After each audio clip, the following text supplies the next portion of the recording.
All right, we'll see if this works. You All know, right. we're figuring it out one day at a time. If nothing else, people can see how much better my video is now that Video. we've made some improvements over here. Yeah. Just I from, hope the audio is also going to be better synced up now that I'm relying on a different microphone than what I had before. it seems good so far. The video quality is better and the lighting for sure. Yeah, but I also feel like we don't really know until we get the recording at the very end of this as to whether it's True. good or not. We'll see. All Right. right. So, content. Let's chat about starting these communities and what that has been like, I guess, up to this point, because I feel like we're about to just have to drink through a fire hose with everything that's coming next. So, do we need to kind of, in some ways, play recap on how we got to this point? Yeah, Would let's do that some be recap. helpful?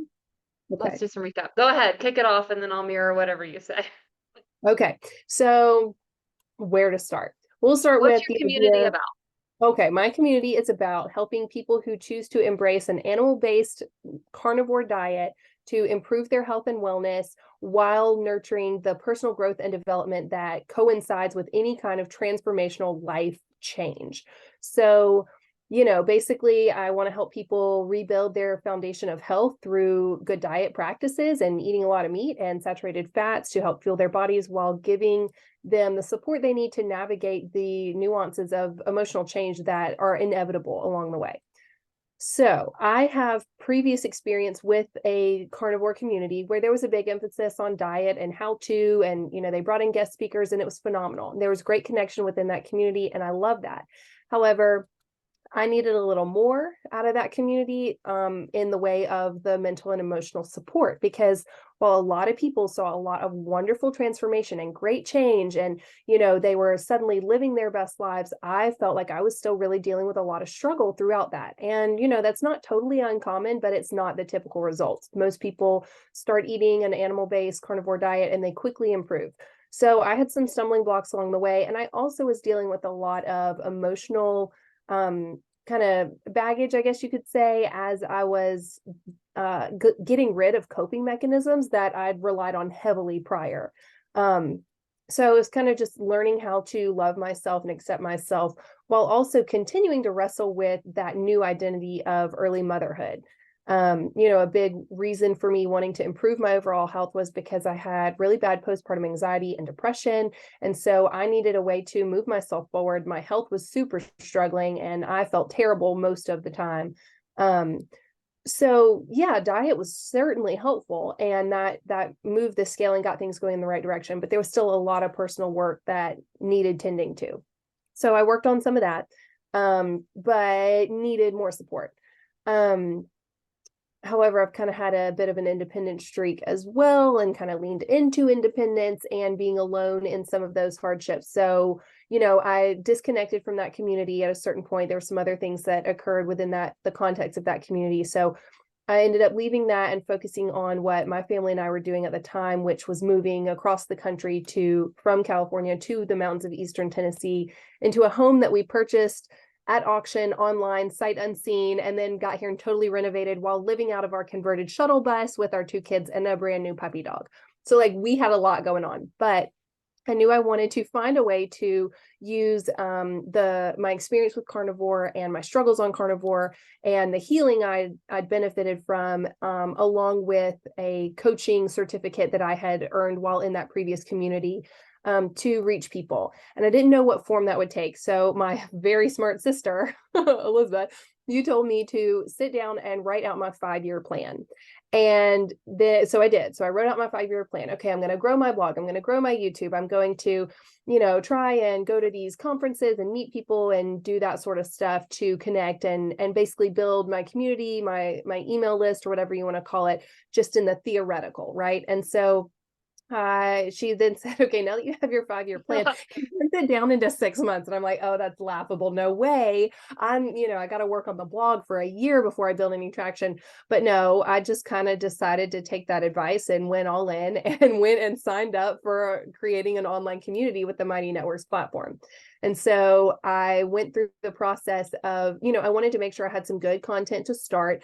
And so for me, in the process of creating that community, I wanted to make sure that I had a course, an e-course created that would give newcomers to the carnivore diet, to animal-based eating, the information they needed to get started right away, whether I was able to respond to their direct messages or not, whether they were able to attend a live Zoom call meeting that I would hope to host or not. So I put that information together, put it up in the form of an e-course. And then I also put together a few additional resources to kind of round out that information for newcomers. And then from there, it's kind of like, okay, well, I'm ready to launch.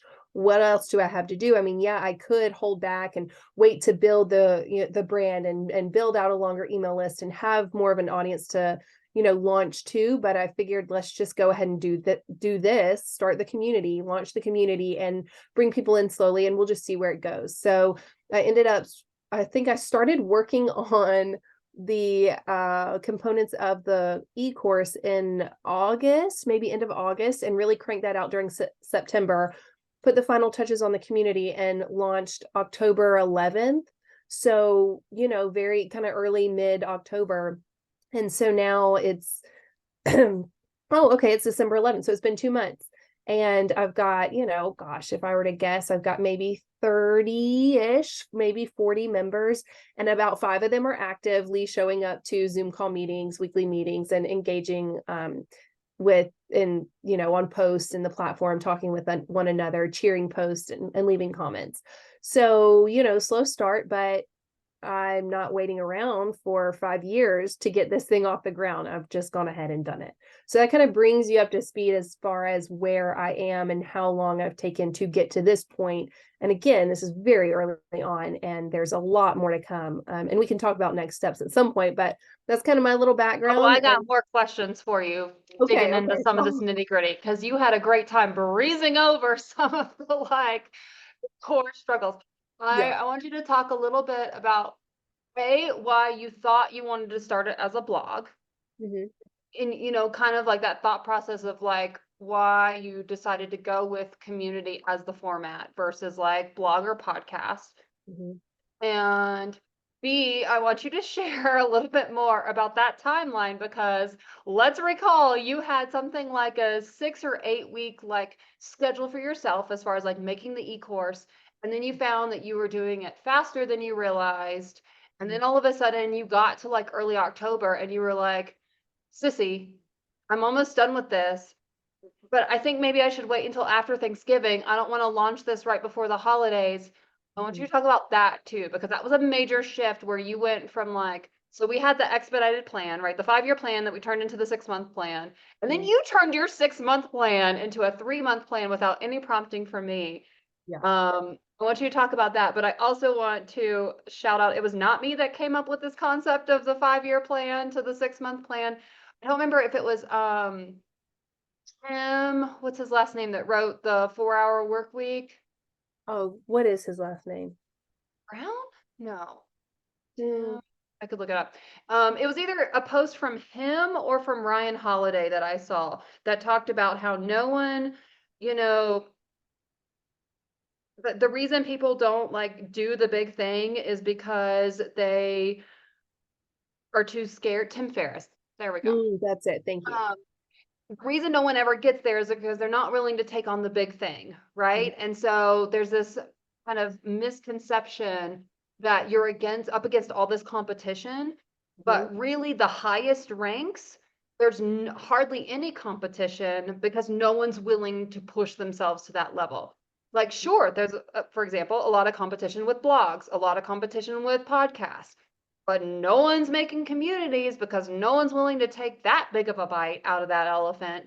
And so there's way less competition because you're putting more on the line. And then the whole concept that you've probably heard from other sources before too, about how, you really you overestimate what you can do in a month, and then you underestimate what you can do in a year. And basically, if you establish a higher pressure by decreasing that timeline, even if you don't hit those benchmarks, even Mhm. if you weren't ready to launch your business in 6 months, you would still be ready to launch your business before the 5 years because you like tried to get yourself to do it in 6 months. Right. So either way, you trick yourself into doing it sooner. If you give yourself 5 years, you're going to take 5 years. If you give yourself 6 months, you're going to take 6 months, or in your case, three. Right, right. Okay, great questions. And I don't know, I kind of want to start at the end while it's fresh. So, you and I were talking on the phone, having one of our long conversations. I was walking on the Greenway thinking, gosh, yeah, I know it's time for me to do something with Carnivore Wellness, with this brand that I hope to create. I'm just not sure what that is. I mean, maybe it's the blog, maybe it's making more YouTube videos, maybe it's, setting up one-on-one coaching through my, website. And I just really wasn't sure. But we had this same conversation where we said to ourselves, we should have recorded that. And in it, you talked about this concept that you'd recently learned about making that 5-year plan, condensing it down, and how, yes, you're absolutely right. There are so many people competing for that middle space of mediocrity. Like they want to be an online health coach. They want to do their little low-key marketing of their own program here or there, or their little e-course here and there. And that's great. And that works for a lot of people, but why not go bigger, go up to the next level where there isn't as much competition? And there really isn't. And at least in my space, with the carnivore community space, there are a few more now, but there's not a ton. It's not overly saturated. And so why not go and compete with the big dogs upstairs as opposed to staying down here and playing in the minor leagues? And so that was a big motivation. I'm like, yeah, why shouldn't I just go and make a community? And another thing is, for me, as to why I decided to move away from the blog, which was kind of where I initially felt like I had to start. I kind of bought into that mindset that if you want to grow an online business, you need a blog, you need an email list. And, how am I going to do that? I'm going to, have a blog and make all these posts and get people to find my information that way. So I just kind of bought that line that you had to have a blog. Well, I do kind of believe that that's becoming a bit more outdated given, just the way that the world is moving and SEO searches and AI, and we could get into that, but we don't need to. So Reads anymore anyways. Everyone listens. Everyone gets their content audio now. right, right. And so, I was just thinking, okay, instead of doing the blog, I should really lean into creating a community because I've been a part of a community and I missed it. So, I pulled myself out of the community I was in, and I feel really good about making that decision. It was definitely the right one for me, especially given the circumstances around that at the time. However, I really missed that connection. And, for this way of eating, not many people are eating just carnivore foods. They're not just eating meat, eggs, and some dairy on occasion. Most people are continuing to include food as, all a range of foods, and it's everywhere, social events, family gatherings, etc. So it can be kind of isolating and lonely. And I really wanted that sense of community. I wanted that connection with other people. And so I figured, well, if I'm not in this other community, why not create my own? Surely there are other people out there like me who want to dive a little bit deeper into that personal growth, self-discovery, that personal development piece that was not necessarily ignored in the other group, but it wasn't nurtured to the same extent that I hope to nurture that in my community. And so, yeah, it was after that conversation that we had where I kind of just decided I got to go for it. And also, I think I was ready to, um, in my own personal life, I had kind of experienced a setback, a stumble, if you will. I'd been going along with carnivore for probably 7 or 8 months. And then I took on this fasting protocol, and I had been feeling really good. I thought I could fast and hopefully see some, body recomposition benefits and stuff.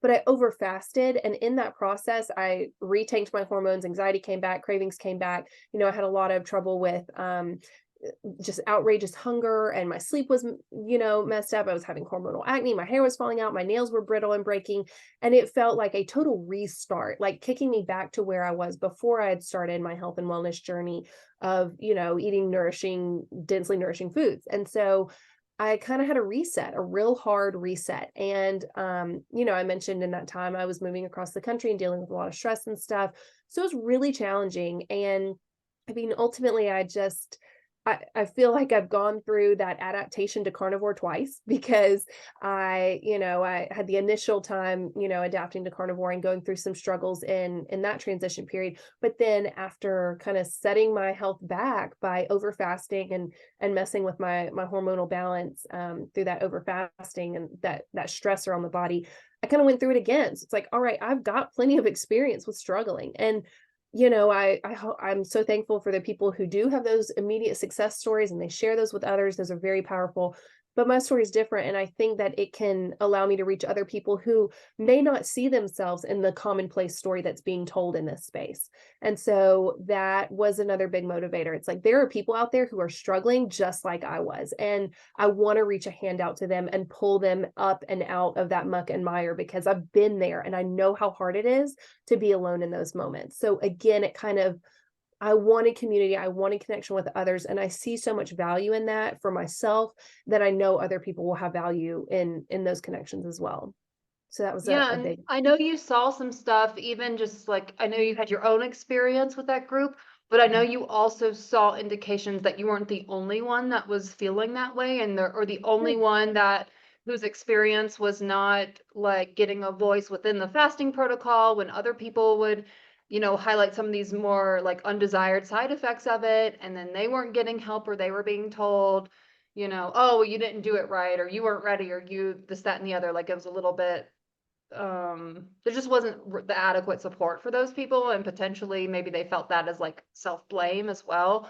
And so it's like not only did you feel that for yourself and know that you needed something different, but you also got validation within that group that you weren't the only one whose needs were not being met in that way. Right. And so you already knew that there was not only a need for this other community, but there would be people who could relate better to your community that were not finding space within the pre-existing ones.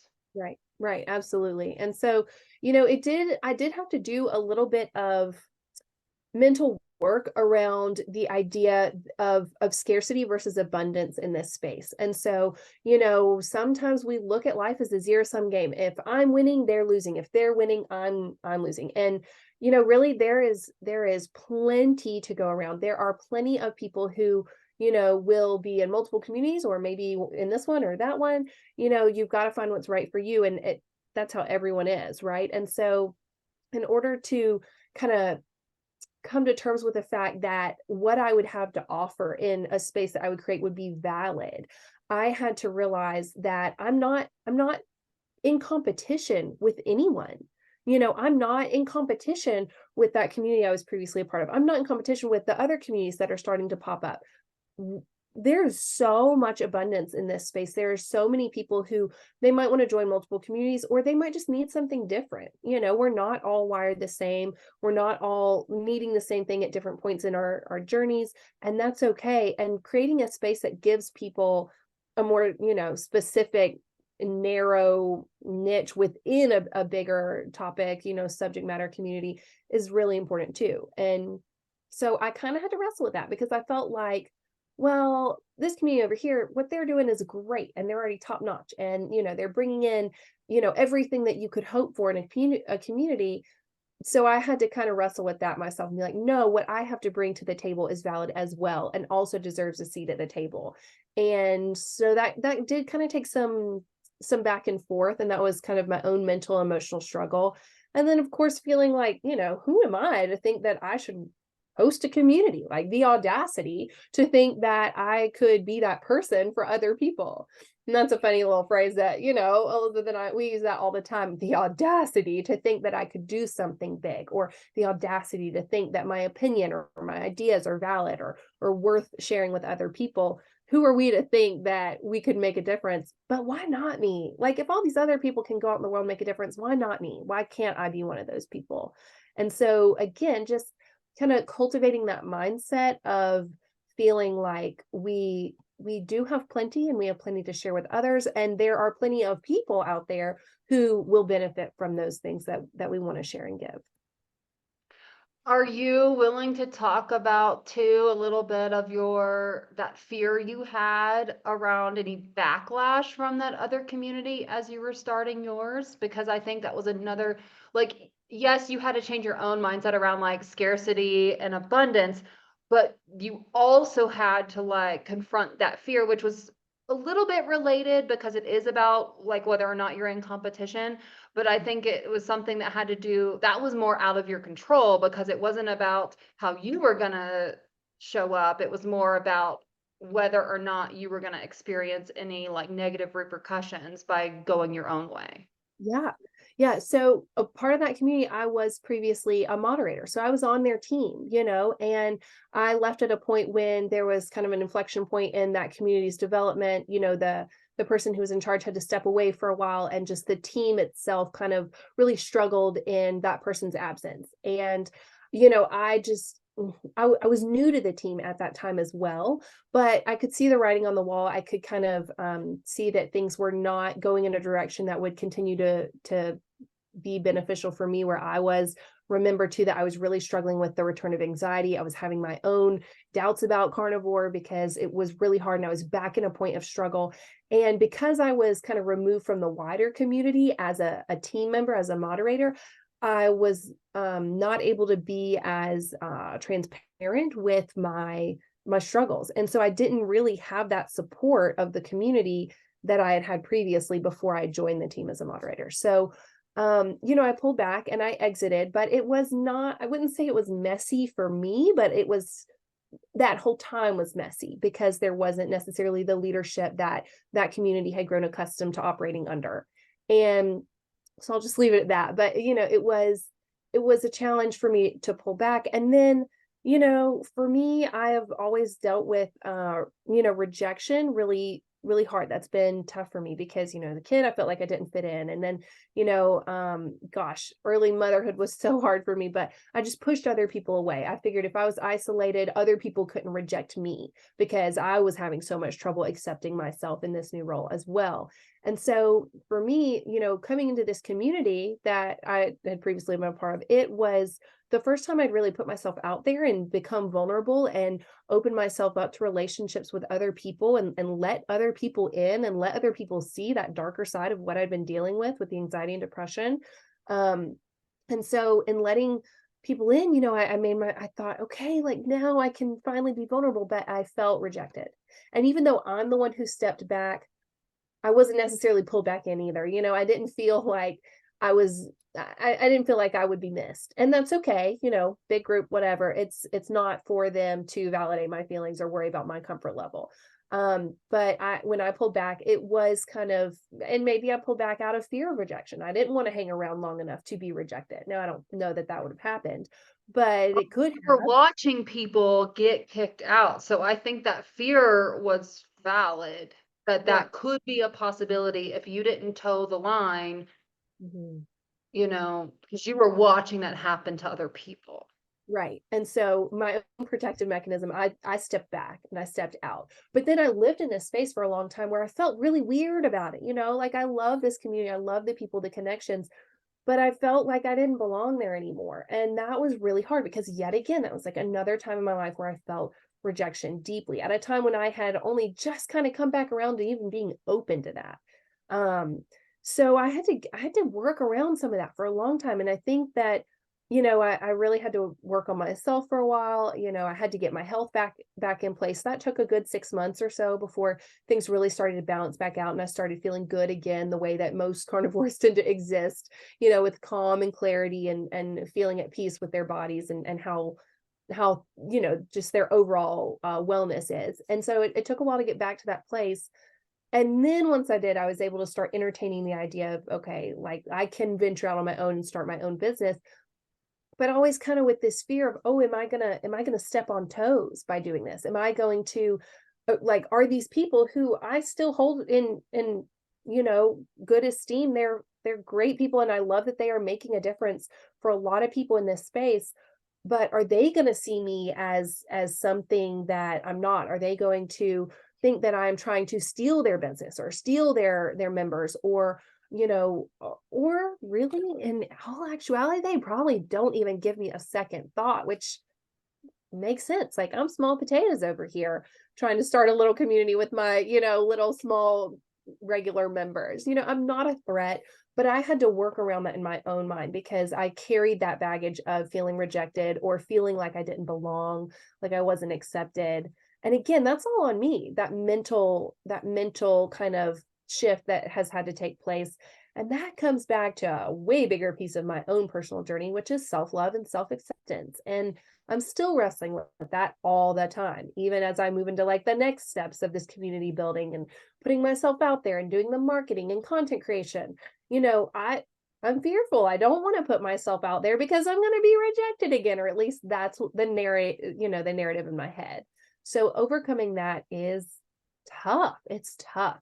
So it's kind of interesting, it's like we're here to talk about how to launch a community for a business model, but they're just like I have found with, my transition to a different way of eating, there's a lot of personal growth that goes alongside it too, because you kind of come up against these self-limiting beliefs that you've got to take down each and every one before you can move forward. Otherwise, they're going to stand as a roadblock until you deal with them. And I'm still dealing with a few of them, but that's why we're doing this, because we want to let people know they're not alone in having to dismantle some of these constructs that we have around what we are able and not able to do. Well, and this is why you and I, have chosen to do community building in community with each other, because it's not always easy to see that for yourself. Sometimes you need someone else to point out those ways in which you're holding yourself back. Somebody to push you and be like, take your 5-year plan and make it 6 months. Sometimes you need like that external perspective or encouragement or whatever that looks like. And I think that's why you and I have benefited so heavily from turning to each other throughout these processes, in finding that encouragement. And that's, how we hope to show up here in this format for other people, that it might create its own little sort of sub community of people who understand that those struggles. I think it's interesting too, when you look at like your timelines to see if I remember correctly, it was when we were visiting you in like February of this year, I think it was, that you found out that the community that you had been a part of was going through a major shift. I remember all the uncertainty and drama around then. And then I know you guys moved in like May. Was it like April-ish that you stepped away? What's the timeline of when you like stepped away? Because it was the fairly end of soon March. after that. Yeah, so it was the end of March. So things started to come apart a little bit around the end of February. There was definitely some tension, some stress around just the lack of leadership. And then by the end of March, things had really shifted. And I had planned to stay through the end of March, but made a slightly earlier exit, just kind of, again, out of that protective mode. And withdrew. And then very quickly, I think the beginning of April was when we started our drive, our long road trip from California to Eastern Tennessee. So that took up a good 2.5 weeks. And then we got here and we started working on the house. We had contractors coming in, getting bids on all sorts of things, getting a lot of work done. I was doing a lot of the work, my husband and I were doing a lot of the work in the house as well, while dealing with kids living in a bus in the driveway. So, it was good, and I needed that time to focus on myself. And it was great to have a distraction from the physical backslide that I was dealing with from over fasting, and also just to kind of have something else to take up space in my mind, aside from that community, because it was a hard loss. And there was definitely a period of grieving that I had to go through in losing that support, because it had become so vital to just my overall experience. And it really lifted me up and helped me out so much in so many of the struggles that I'd had along the way. And I mean, I do still miss those folks and those interactions. So I mean, there was a lot of genuine care and kindness there, but ultimately I know it wasn't a place where I could stay that would allow me to continue to grow in the ways that I needed to. And so that's kind of where, next steps, I want to create that space that is nurturing, that would be nurturing to people like me in my same situation. And that's what I have to offer. Everybody's community is going to be slightly different based on their own experiences and what they bring to the table. And and all of their team members, if they choose to bring on team members, you know, what those people bring to the table as well. And so, but yeah, it was, I guess by the end of May was when we were able to move into our house and kind of get going. So then we had the summer, you know, kids were not in school yet at that point.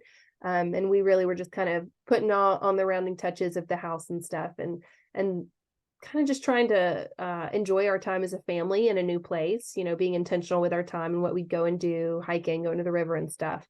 But then by August, I was ready, you know, for something. I just didn't know what that something was until we had that conversation where we talked about, you know, make a 5-year plan, condense it down. Why not go for the next level of reaching for the stars as opposed to hanging out in the mediocre? Like, do you just want to be an Instagram influencer? That's cool if you do. If you just want to do affiliated, you know, Amazon links on your blogs and YouTube videos, that's cool if that's what you want to do. But I wanted to go a step further. I wanted to go a level higher. Well, I wanted you to highlight the timeline for two reasons. One, so that, you know, everyone could see just how much you did in that amount of time, both like in the visible physical sense as far as like moving across the country, renovating your house, all of that, and then starting the business. But also to highlight the fact that you went from having a solid community in February to suddenly losing what was essentially your core social network Yes. outside of like the few close family and friends that you keep up with. And you were moving. So you lost any sort of connections you had in California. You were having to build new connections in Tennessee. So I think it's important to emphasize too, just like that sense of like social isolation that you felt during that time as well, and why that might have been a source of inspiration for why you, when you knew you couldn't go back to that community, why you were inspired to create one of your own. Like there was that added push because it's essentially self-serving, which is I need it. exactly why, you know, was my motivation as well. Like it's not a selfless act at all. It's, Right. I need this. I can't find it. I'm going to create it. Right. Yeah, big time. Yeah. So you know, and I think I've already just in the few meetings that I've had, you know, over the last 2 months, I've gotten so much out of it. Every meeting I leave, no matter how many people showed up, even if it's just a one-on-one conversation with another member, I leave feeling so much more fulfilled. I feel energized, pumped up, remembering why I'm doing this. I get so much out of it. And that was kind of the thing too. Like you said, I needed that community. And I was like, well, if I don't feel like there's a community out there for me, let me build one for myself, you know, and if I need it, other people need it. But the main thing is I need it. Yeah, exactly. Yeah. Well, I think that, I mean, does that kind of round out most of what you think we ought to go through? Should we turn the tables and ask you similar questions? Anything else? Yeah, I mean, I think that you answered all the questions that sort of like popped up for me as you were talking. So, Okay. yeah, I think that's a good, at least like introductory picture of like what you're doing and sort of why you felt pushed to do it. I know there's so many more nuance to unpack as far as like why you chose particular things or particular structure, but we can get into that, you know, at a different time. But as far as just providing like an overview of like what led up to saying go, saying launch, you know? Yeah. Yeah, I think so. I think that's it. Oh, and other than that, I'll just throw in during that time of like September, October, in addition to building out the course, I was also trying to create a bunch of YouTube videos, and I got maybe like 4 or 5 up that I felt decent about. So, I mean, that would be the only other caveat to throw in there. You know, I was trying to put my foot towards the marketing, knowing that I needed to build a little bit more of a presence and give people a little more of a taste of me. But What was your Instagram following when you started, when you um, launched I think I got over. I was over 1,000. I was on over 1,000. Instagram? Yeah, on Instagram. And I started my Instagram account in January, Mhm. um, at the beginning of the year. So that was in what, I guess 10 months time to get to 1,000. Yeah, I think people should know we're pretty social media averse just naturally. So like that's been, if you relate to that struggle at all, like that's been a struggle for us both, you know, as far as putting ourselves out there in that way. Yeah. We did not have any sort of real social media presence prior to these endeavors. Yeah. That's a really good point because I don't know. I mean, some people love it and they do that naturally, but that does not come naturally for me, and I don't love it. But I accept that sometimes the obstacle is the way, and you gotta just do what you gotta do. So yeah, thankfully at the time that I launched, I had about 1,000 people who may or may not see what I post. Mhm. Okay, well, Sissy, you're in the hot seat. Let's walk it back. I mean, I think we got to go back at least to January. At So least to January, yeah. least. And then we can pull in some other things because you've got a lot that has led you here to starting your own community, which you didn't see that coming until even just a few months ago. So let's take it back. Give us a picture of how you got to here. All right, I'll try to summarize it, and then you point out wherever I have holes that I need to explain. But of course, because Sissy and I don't ever do anything independently, we can unpack our codependency on a different day. Um, she had found some course that she had signed up for that was like a 30-day write your nonfiction book, and she was going to write one related to her endeavors with carnivore. And I happened to call her that Monday that she was getting like the first email, and she's like, "You should do this with me. You should write a book with me." And I said, "Sure." Why not? And to explain sort of where I was mentally at that point, like, my kid had been in half day preschool for about, well, since August. So for like that fall and winter. And so I was finally starting to feel like I had space in my life to start bringing something else into it, in some sort of like passion, interest, career wise. I had had a really tough time after leaving my career in Minnesota and with the family moving to Colorado, and I was just in a tough space mental health wise, but I had started therapy in October. So I had a couple of months of therapy under my belt at that point. But there I Mhm. could sense that like significant things were happening in my life. And I did not know what my next career move was going to be, but I knew that I felt my time starting to dwindle as far as being able to be at home 100% as a stay-at-home mom, especially with my kid in school half day. I was starting to feel some guilt about, whether I was using that time productively for the family's financial benefit and all of that. So I've always thought that I would write a book, but I didn't know when or anything like that. So when Sissy brought this idea to me, I said, sure, why not? And, she couched it as like, oh, it's supposed to be, you can do it in X number of, I don't know, was it 30 minutes a day, he said? 30 minutes a Program. day. 30 minutes a day. And I'm like, I got 30 minutes a day. Sure. Send me the links. So she would forward me the links. And initially I had sort of been prompted through the program to like figure out something that I struggled with or that I had accomplished and then write a book about that. So I had a Mhm. couple of ideas. Initially, I was thinking maybe something personal finance related because I previously had a business as a personal finance coach, helping people with budget and paying down debts. So I thought about that, but just wasn't really feeling it. And then I settled on community. Haha, funny, Mhm. because I had moved so much and I had so much shift. And like, as I had shifts in my identity, whether that was career or motherhood or coming out, as being queer, like I had so many shifts that required different community or for me to engage with community in different ways. And I was once again at a point where I felt a little bit lost for community because of the move to Colorado. And then now with my social life no longer having to revolve around a toddler, Mhm. I was feeling a void where I didn't know. I wanted to have more support, have more engagement in my like physical community, but I was really struggling with what that looked like. Mhm.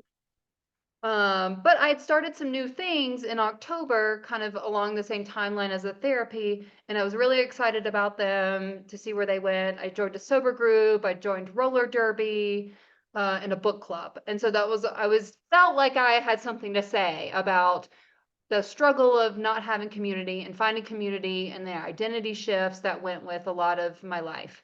Mhm. So initially my book kind of was like a memoir self-help combo. Mhm. And then the program had us like basically said that we were going to write this book in a month. And I think it was probably by end of February that I actually felt like I had something close to a book length of word count. I think it was probably like 45,000 words at that point. So 2 months. And I was really diligent about it. I was putting in way more time than the whoever creator had said that we would need to do, but that was fine. I was really passionate about the project. I must have done some editing and stuff on that first version because I got ready to send it off to an editor in like end of March. But it was around that same time that as I was rereading it, that I really struggled with the self-helpy chapters. And I really I felt like the memoir chapters were just so much better. Like, I don't know, I felt like imposter syndrome around the self-help stuff. I really struggled with it. And so it was around that time that I realized it needed to go full memoir. So I think I sent off, I don't recall whether I like quickly transitioned it over to memoir or if I sent her a version of self-help and memoir. Somewhere around then, I did a massive amount of rewrites and it became full memoir. I think it was before I sent it to her. I think I delayed sending it to her by a couple weeks so that I could like transition it all the way. So then it was, all memoir. I tried to take out most of the self-help stuff. And so I got feedback from her at the end of April. And at that point in my life, there was a lot of underlying real life stuff going on. I was getting ready to apply for some jobs to try and figure out what was going to happen next financially. My then wife and I were just not seeing eye to eye. And there had been a number of things where I questioned where that relationship was headed and felt really like a lot of instability there. And so when the editor said that her favorite parts of the book was the story of when I met my wife, it just didn't sit right with me. I don't know. I didn't like hearing that because it didn't feel true, in the sense that I didn't feel like it represented the fullness of our story. And the book, while it was about community and connection, was also about loneliness. The working title of it is Lonely Girl. And so it felt like I wasn't telling the full truth because I wasn't talking about how lonely my marriage was and how, how I didn't feel connection there. So I sat on the edits for a while through the summer because again, I was a stay-at-home parent, so I was responsible for all the childcare through the summer. There was no way I had the bandwidth to care for my kid as well as a couple others I was keeping and to pour that kind of emotional like work into the book. So then my kid went back to school full time in August. I just started to jump back into the book. I had sometime in the spring joined a writers group through my local library, but I had to step away from the summer because I just didn't have the time with my, motherhood responsibilities. But in August, I got back into it. By then, my wife and I had decided to separate, and by the end of August, we were living separately. And so that decision for the divorce gave me the freedom finally that I didn't realize, like, handcuffs I needed to take off in order to write the book I really needed to write in its fullness. So then the book went through another round of massive rewrites where I plugged back in some stories of like the decade we had been together as things started to like crumble or fall apart or cracks began to show. And then of course, divorce and following. And so at times I still don't know if I'm still living the very end of the book or if I finally have reached the end of the book. But I'm right around end of the writing, beginning of the hardcore edits portion with the book. Through this time, I had, connected with the writers group and one writer in particular, her name's Stephanie. She and I shared a similar vision for like communities for writers that we wanted to create individually at some point in the future. She had published her first book in April. And that was something that we both kind of dreamt about. And then one random day in October, I was on a Zoom call with her and I said, Stephanie, we should just start a community together. It was like the most like intuition inspired, like gut feeling. I didn't question it at all. It was not premeditated. It was not planned. It was not, oh, she has these skills and I have these skills and these will mesh well together. It was none of that. It was just, we had this common drive and we both really valued community. She has, 2 places that she lives because of her family situation. So she was also not always able to engage with our local community, just like would intermittently be torn away from engaging with our local community. And so we just said, let's do it. By October, of course, Sissy had, been working on launching hers. So I did have some motivation and inspiration in that regard. It wasn't like an idea totally out of left field. It was within that framing.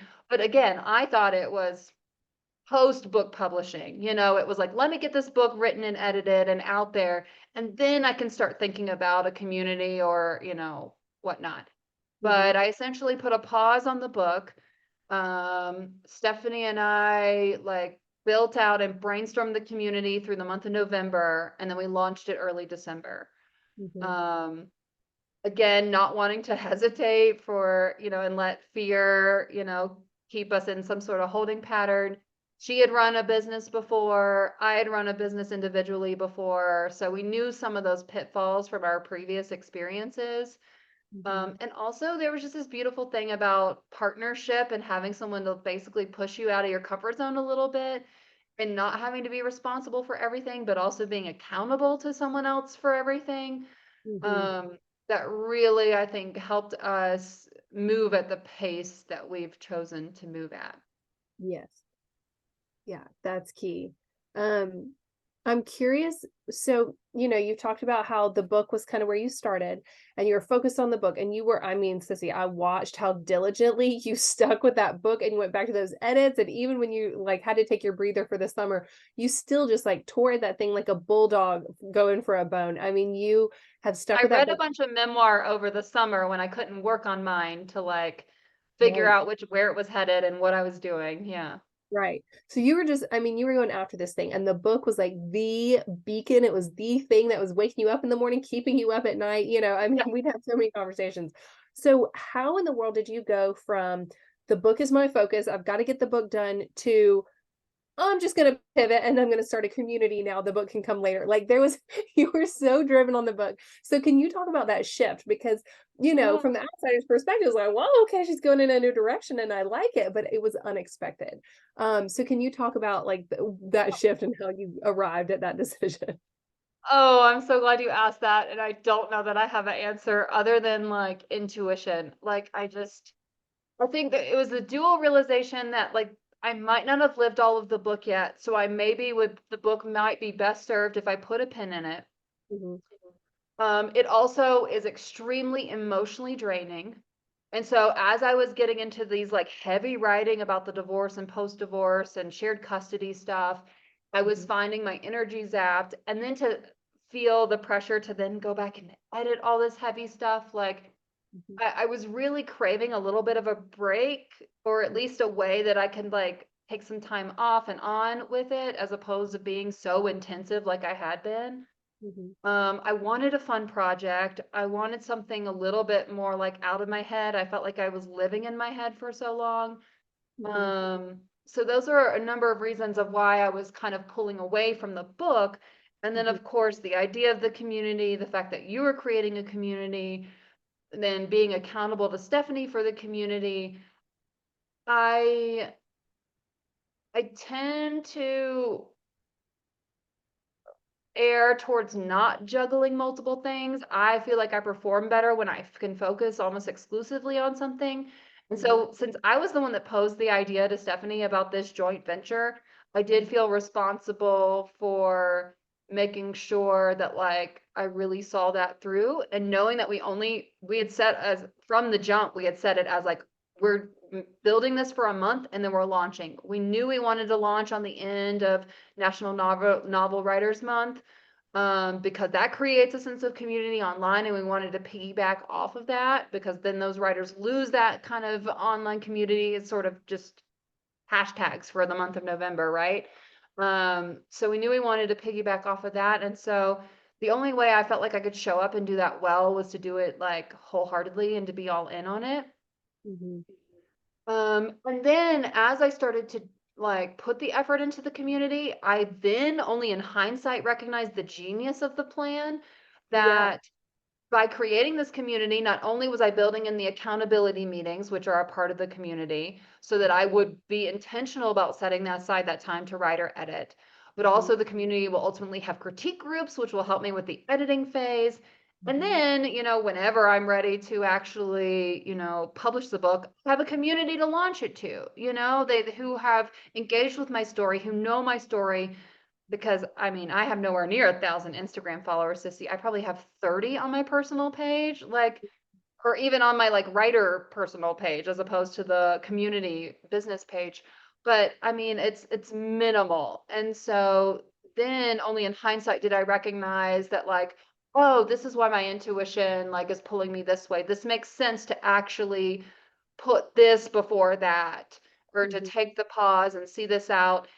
Plus, the beautiful thing about community is like once you get that ball rolling, it's going to keep rolling and it's going to keep accumulating like snow on it. Like the snowball goes down the hill and it's just going to keep building, right?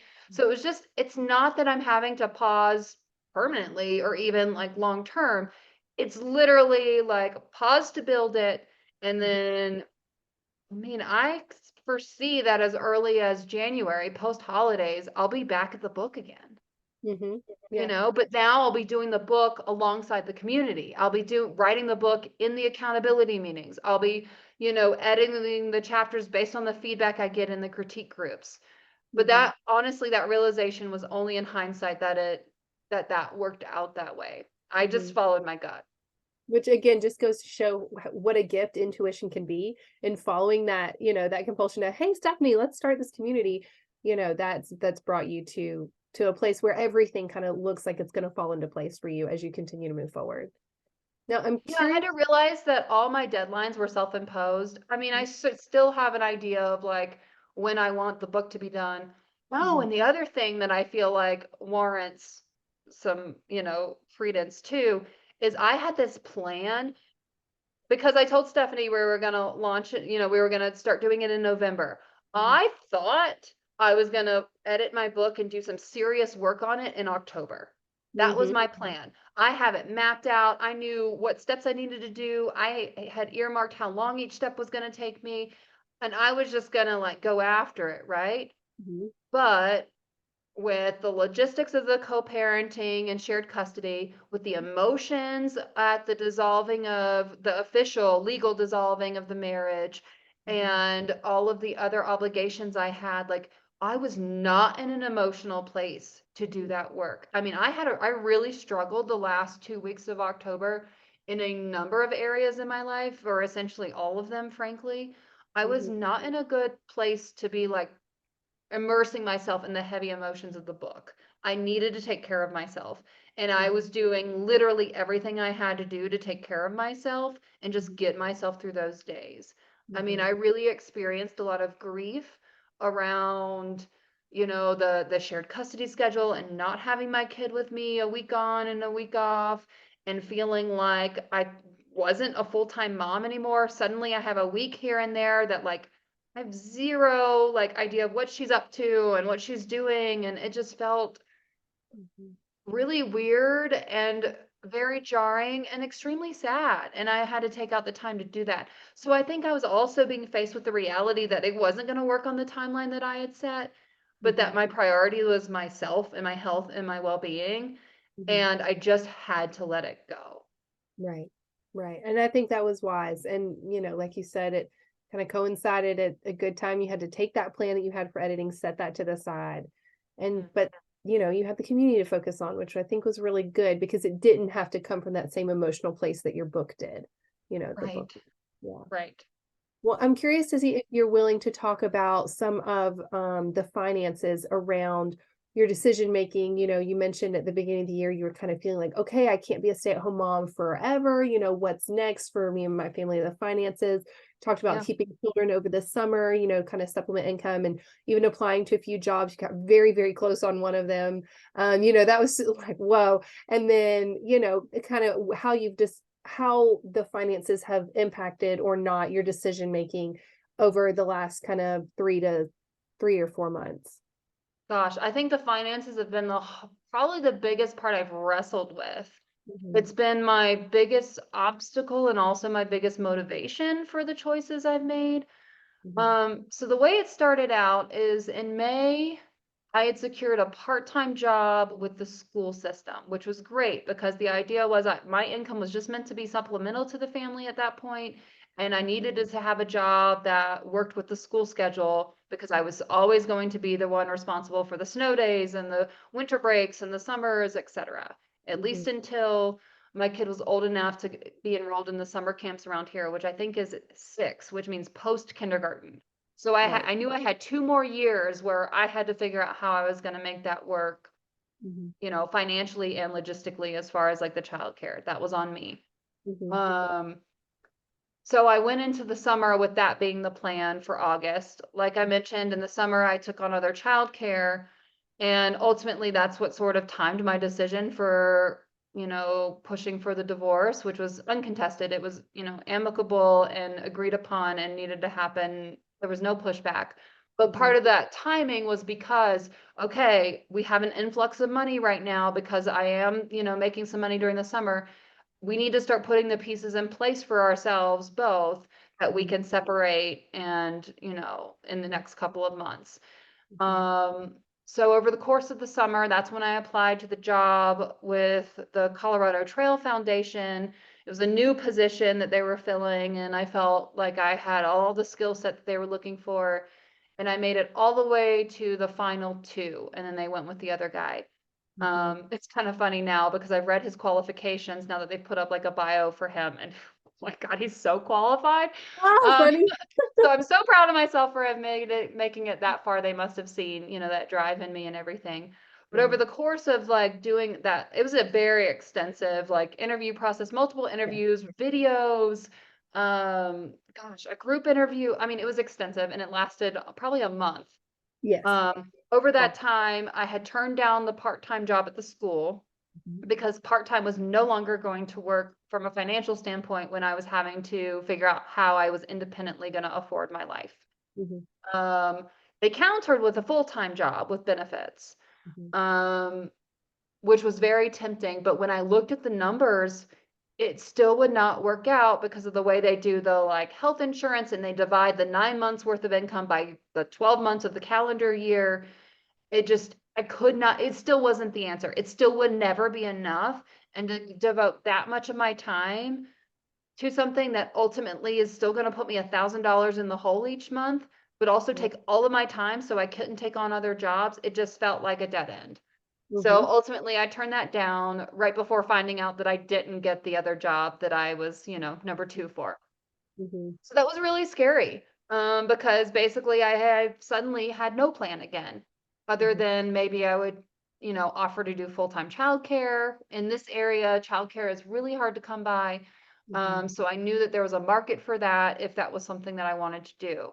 mhm, Um, but I was also like really frustrated with this idea that like my only options were to trade time for money. Like I just could not like I couldn't see any sort of longevity in that. Sure, it would be a band-aid. Sure, it would, you know, potentially cover my bills. Maybe. I mean, even then I felt like I would be really scraping by. mhm, Um I knew I wasn't going to get child support or spousal support. So I knew that whatever income that I had was going to be on me to source. mhm, Um, the book, of course, still was like, oh, well, this will be a 1-day thing, but who knows? You just never know how that's going to go. mhm, So you can't really bank on that. But I also didn't want to like get in my own way with the book by taking on something that would take me completely away right, from being able to finish the book. mhm, So I talked to my parents about, some financial support while I quote unquote finished the book, which Mhm. laughingly, my timeline was like to be done in October, right? And that didn't really happen. There were some other motivations like helping my kid with the transition. And this was of course, a massive time of like schedule shifting. And I knew I needed to be more flexible and available. Mhm. And then even looking ahead to the winter break, it was like, how would I ever get a job and have any leave Mhm. time saved up in order to be the parent that's home for the 2 weeks at, Christmas and the week following. Mhm. And so it was a lot of the financial pressure too that inspired the community build, because Mhm. I saw that as a way to more quickly um, produce income that also ultimately would not be capped at the Right. amount of hours of the day that I was willing to devote to it. Mhm. So that's ultimately where I landed as far as finances.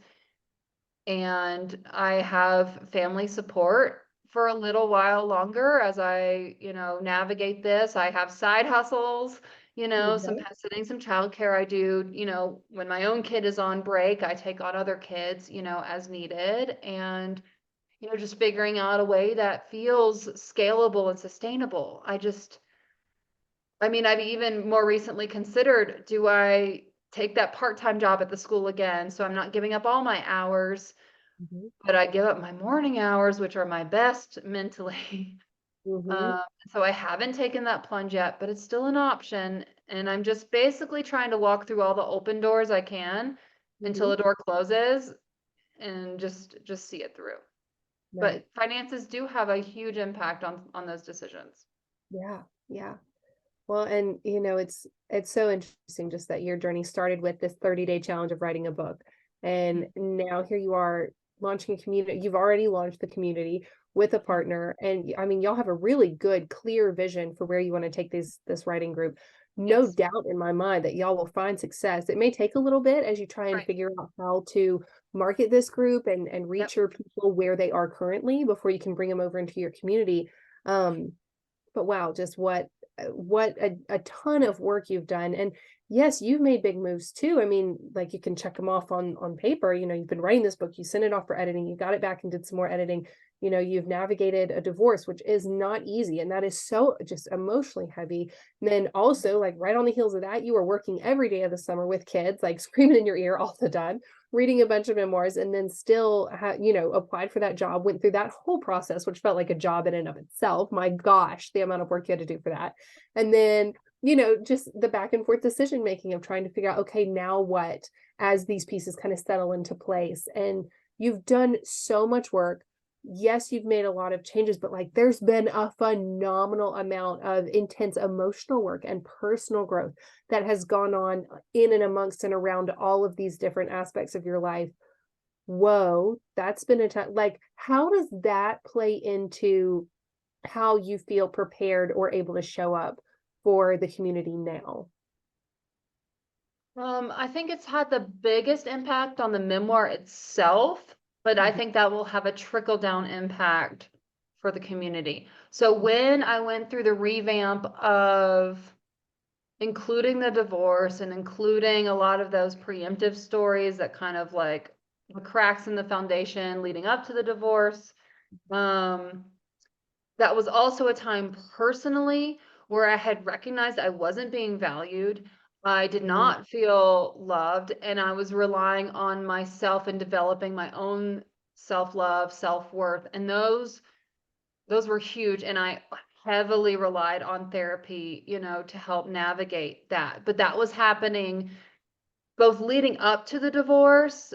I would say probably around March, but peaking in May was Mhm. like kind of like some of the final straws of this no longer works for me. Mhm. I cannot keep doing this. I Mhm. need to figure out the solution because this ain't it. Mhm. Um, and so it was through some of that like self-love, self-worth, self-value journey, Mhm.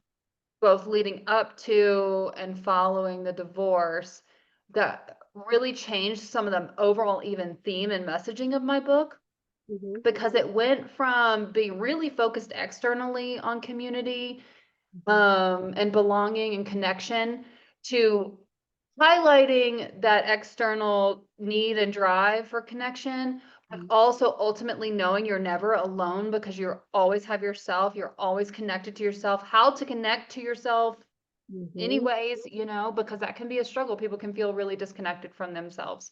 Yeah.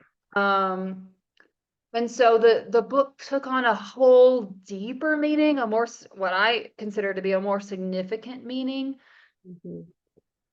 because it wasn't just about those external, like, how do you find groups with a similar mindset? How do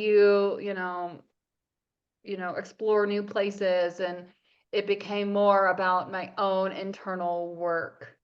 Mhm. Um, and then I think that will have an impact in how I show up to the community, but also the guidance I can provide to other memoir writers Mhm. and people who write, even if they don't write specifically memoir, but who write from experience and tapping into like that deeper messaging or the deeper meaning behind their experiences, whether Mhm. that be travel or, motherhood or whatever that experience encompasses, but like tapping into the depths of it, because I've been in those depths. You've been there. You've been in it so many times this last year, Mhm. and yet you stayed steady, you've stayed true to yourself, you've held your own, you've gotten through all of those situations. And a lot of times, without necessarily the clearest of directions, but Mhm. rather just leaning on that intuition like you've talked about. I know that's been a really big piece for you. I've learned so much from you in this past year about intuition. Like, oh my gosh, we had so many conversations where I'm like, Sissy, what is intuition? How do you know what you're supposed to do? And Do you she's like, remember that's when your I gut. told you what my gut was with your group? You were asking about, do I send this email to this community I left? And I'm like, my gut says no. Mhm. Yep, yep, absolutely. Oh yeah, I've had to use you as my my intuition Sounding check board. many Yeah. times. Yeah. And there've been other times where I've told you stuff. I'm like, I feel like I need to blah blah, and you're like, that's your intuition. Like, Sissy, that's it. So you've definitely helped me so much just kind of come to uh accept that that's what you call those experiences, because I think I've spent a lot of time ignoring that and pushing that away and not accepting that intuition as it's come. So yeah, I think you bring a lot of value just to the table with that guidance alone. But you're right. I mean, also finding that deeper meaning. That's why we end up talking for hours most days. Checking in, hanging out, um, always pouring over all the minutia of each and every day moment thought Mhm. that we process. So yeah, you've had a lot of stuff go on in the last year. And it's funny, just this past year looks so different from the years prior. You've Very really been different. in a season of life of change, significant change. I think one of the bigger lessons this year too, and I'm maybe only realizing this in this moment, is that in the past, while I was focused on what was next, Mhm. this year I really was able to sit in just knowing that something was not the right answer, and that being Mhm. enough of an answer. That Mhm. being enough of a direction to know, not that, Right. Right. to make me take steps forward, even though I didn't know what I was stepping to. I just knew at certain points it was not this thing or not that thing. Right. I Not the knew it marriage, was the not part-time work memoir at and the school. self-help combo. I knew it was not that marriage. I knew Mhm. it was not that full-time job at the preschool, even though it looked good on paper. And at each of those points, I didn't know what the next step was going to be. I didn't know what it would turn into. I didn't know what it would look like. I just knew that that wasn't it. Right. So let's talk about that uncertainty and that, I don't know if you'd call it fear. I don't know if you felt fearful in those moments, but that uncertainty of not knowing and kind of just having to say no to some things. Mhm. How did you navigate that? I saw this quote at a very meaningful time, as I was wrestling with the uncertainty, and it Mhm. essentially says something like, the opposite of uncertainty isn't certainty, it's self-trust. And so Yeah. that really like struck me at a time. It was very poignant in that moment, because then I realized that it was okay not to know, because I always have me.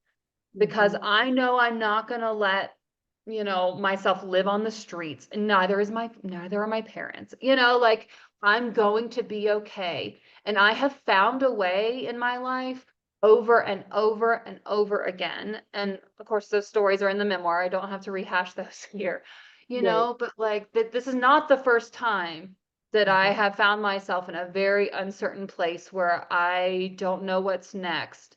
Mhm. Um, and so I do have some of that like life experience that has, and that also that personal development to know that I can trust myself to figure it out. Mhm. And so once I heard that reframing, that I was never going to have the certainty, and I wasn't lacking, nothing was missing, nothing was wrong with me because I didn't have the certainty. Mhm. And so finally letting go of that need to find the certainty where it was never going to exist anyways, freed Mhm. me up to just go with the flow more, and just knowing that no matter where I end up, I can trust myself to figure it out. Yeah. Yeah, I think that was a really very poignant message for you. I remember when you shared that quote with me, I wrote it up on my whiteboard because I was wrestling with the same thing too. I'm like, man, really am questioning where I am. I'm not sure what the next steps are. I'm not sure how this is all going to unfold. And, just doubting my ability, the fact that I might even be of value to other people, or, just that I would be competent enough to navigate this new space of trying to launch an online business and community. And I wrote that up on my board too, that the opposite of uncertainty is self-trust, and looked at that so many times as I was kind of going through that initial launch period, because I doubted it too. I had those questions, but just leaning into that self-trust piece, that's part of the personal growth too, right? Is learning that you are enough for you, and that, Yeah. you're not going to let yourself fall. And if you do, you'll get yourself back up, and just knowing that you're going to be there for yourself. That's big. Oh, along that time, I was also, digging into a lot of like tarot readings because I use that to reinforce my intuition, and Mhm. energy readings and stuff like that. And the Mhm. messaging I kept getting in those realms too was about don't make a decision until you have to. And so that was Mhm. one of those things I was also trying to do at that time, even though my anxiety brain really wants a decision to be made so that there's some like false sense of certainty there. I Mhm. was really trying to hold myself back from making any decisions until I absolutely had to, until all of the information was in front of me, until it was go time and I had to decide which road I was going to walk down. Mhm. Otherwise, what I did was I just opted for more time. I Yeah. remember having a conversation with our parents in regards to like their financial support, Mhm. um, right around the time that I was going to have to start providing for the cost of this place. This was still pre like divorce, but while we were separated. And I remember telling mom, I've thought about it through this weekend, but what I realize I need is just more time. I need more time. So if you can give me more time, that's what's going to be most beneficial to me. I don't want to be forced into making a decision about whether I'm going to do like individual childcare or get this job at the school that I already can see the writing on the wall is not the right answer. But what Mhm. I need is more time. And Yeah. so that was the other like big piece that I had to sort of get comfortable with because I was not previously comfortable with not knowing a decision. But I had to Mhm. get comfortable with just knowing that I will be able to make the decision when it's time, but I Mhm. should not make it too early. I think that's such solid wisdom, because yeah, I totally get what you mean. That anxiety brain, you just want to know, you want to have something to hold on to, something to grasp, to tell yourself in those moments of uncertainty. Yeah. But really and truly, sometimes the best thing that you can do is just remain open. I think it's was it a podcast you sent me with Ryan Holiday, where he was talking about how for everything that he says no to, that allows him to say yes to something else that's perhaps more meaningful or more impactful. So I think that can be a really good Well, just. and just the opposite, if you say yes to something, you've just Mhm. said no to everything else. So either way, in making the decision, yes or no, you've closed doors. Because you can And before you have to. right, exactly, exactly, Oh, exactly. well, I'm sorry, but motherhood calls, so I think we're going to have to wrap this up. I Perfect. I think we've kind of covered a lot. We've definitely gotten through a bunch of our backstory, and I know we could keep talking for hours because we do it every day, but let's wrap it up for today, and then we'll come back and we'll do another episode like later this week. All right, perfect. All Bye, right. Sissy.